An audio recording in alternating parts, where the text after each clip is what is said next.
বন্ধুরা, আবারও ছোট্ট একটা গল্প নিয়ে তোমাদের সামনে এসেছি। আশা করি এই গল্পটা তোমাদের ভালো লাগবে। তো শুরু করছি আজকের গল্প। একটা ছোট্ট বাচ্চা ছেলে যে জীবনে অনেক কিছু করতে ইচ্ছুক, সে একদিন এক নামকরা গুরুজির কাছে গেল। সে 6 মাস ওই গুরুকুলে থেকে অনেক কিছু শিখে ফেলে। একদিন সে গুরুজিকে বলল, গুরুজি, আপনি এত ফেমাস, কত দূর দূরান্ত থেকে আপনার কাছে লোক আসে। আপনার গুরু কে ছিল সেটা কিন্তু আপনি কখনো বলেননি। গুরুজি বলল, আমার গুরুর কথা যদি বলি, তুমি কিন্তু অবাক হয়ে যাবে। ছোট ছোট মানুষ থেকে শুরু করে অনেক মহান মানুষও আমার গুরু ছিল। ছেলেটা বলল, কে আপনার গুরু ছিল? গুরুজি বলল, 7 বছরের একটা বাচ্চা, একটা কুকুর আর একজন চোর। বাচ্চাটা ভাবল, গুরুজি কখনো তো ঠাট্টা করে না, তবে আজ কেন ঠাট্টা করছে। সে গুরুজির পায়ের কাছে গিয়ে বসলো। গুরুজি একটু হেসে সেখান থেকে চলে গেল, কিচ্ছু বলেনি। কিছুদিন পর ওই বাচ্চাটা আবারও গুরুজির কাছে গেল। বলল, গুরুজি, আমি 6 দিন আগে একটা প্রশ্ন করেছিলাম, আপনি কোনো উত্তর দিলেন না। আজ আমাকে এর উত্তর দিতেই হবে। এই উত্তর দিতে গিয়ে যে 3টি ছোট গল্প গুরুজি বলল, এতে আপনার আমার জীবনের পুরো ভাবনাটাই বদলে যাবে। সব থেকে প্রথমে গুরুজি বলল, আমি যখন নতুন এই গুরুকুলে এলাম, কয়েক বছর পর আমার মনে হলো আমি সব শিখে ফেলেছি, আমি সব জানি। একদিন যখন আমি বাইরে বেরোলাম, দেখলাম একটা বাচ্চা ছেলে একটা জ্বলন্ত মোমবাতি নিয়ে আমার সামনে দিয়ে যাচ্ছে। আমি বাচ্চাটাকে দেখে ভাবলাম, আজ এর একটা পরীক্ষা নেওয়া দরকার। আমি বাচ্চাটাকে কাছে রাখলাম, বললাম, এই যে তুমি মোমবাতিটা জ্বালিয়েছ, এর থেকে কি আলো বেরোচ্ছে? বাচ্চাটা বলল, হ্যাঁ। এর শরতের মধ্যে কি আগুনের শিখা আছে? বাচ্চাটা বলল, হ্যাঁ আছে। এবার বলো, এই আলো কে বানিয়েছে? বাচ্চাটা চুপচাপ কিছুক্ষণ গুরুজির দিকে তাকিয়েছিল, তারপর মোমবাতিতে একটা ফু দিল। বাচ্চাটা এবার কি বললো জানো? বাচ্চাটা বলল, এবার আপনি বলুন, এই আলোটা কোথায় গেল? অনেক সময় আমরা ভাবি আমরা সব জানতা, আমরা সব জানি। আমরা অনেক সময় কাউকে বেকায়দায় ফেলার জন্য কঠিন কিছু প্রশ্ন করে বসি, অথচ আমরাই সেই প্রশ্নের সঠিক উত্তর জানি না। চলো, তোমাকে দ্বিতীয় গল্পটা শোনাই। দ্বিতীয় গল্পটা হলো একটা কুকুরের। একদিন আমি নদীর কিনারে বসেছিলাম, ভাবছিলাম এখানে বসে ধ্যান করব। হঠাৎ একটা কুকুর দৌড়ে এলো জলপান করার জন্য। বোঝাই যাচ্ছিল তার খুব পিপাসা পেয়েছে। নদীতে সে তার প্রতিবিম্ব দেখতে পেয়ে ভয়ে চিৎকার করে সেখান থেকে চলে যায়। পিপাসা ছিল, তাই সে আবার ফিরে এলো।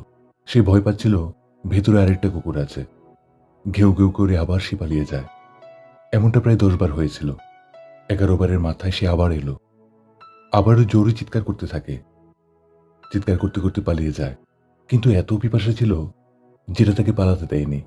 12 বারের মাথায় সে রাগে নদীর মধ্যে ঝাঁপিয়ে পড়ে। নদীর মধ্যে ঝাঁপিয়ে পড়ার পর সে বুঝতে পারে নদীর মধ্যে কেউ নেই। তারপর ধীরে সুস্থে সে জলপান করে সেখান থেকে চলে যায়। যে জিনিসটাতে ভয় পাও সেখানে ঝাঁপিয়ে না পড়লে কখনো জ্ঞান লাভ করতে পারবে না। তৃতীয় গল্পটা আরো মজার ছিল। উনি বললেন, একবার আমি পায়ে হেঁটে যাচ্ছিলাম, হাঁটতে হাঁটতে অনেক রাত হয়ে গেল। আমার খুব খিদে পেয়েছিল আর খুব ঘুমও পাচ্ছিল। কোথাও বিশ্রামের কোনো জায়গা পাচ্ছিলাম না। যেতে যেতে দেখি সামনে একটা লোক দেয়াল ভাঙছিল। আমি ওই শ্রমিকের কাছে গেলাম, বললাম, হে শ্রমিক, দয়া করে আমাকে বলতে পারো আশেপাশে কোথাও বিশ্রামের কোনো জায়গা আছে কিনা? ওই লোকটা গুরুজির দিকে তাকিয়ে হেসে বলল, আমি শ্রমিক নই, আমি একজন চোর। দেয়াল ভাঙছি ঘরে ঢুকে চুরি করব বলে। গুরুজি বলল, কেন ঠাট্টা করছো? চোর বলল, না না গুরুজি, আমি সত্যি কথা বলছি। লোকটা বলল, গুরুজি এক কাজ করুন, আশেপাশে বিশ্রামের কোনো জায়গা নেই, আপনি বরং আমার সঙ্গে চলুন, আমার ঘরে কিছুদিন বিশ্রাম নেবেন। গুরুজি আবার দ্বিধায় পড়ে গেল। উনি ভাবছিলেন, একটা চোরের ঘরে থাকা কি ঠিক হবে? চোর বলল, চলুন না গুরুজি। উনি চোরের সঙ্গে তার বাড়িতে গেলেন।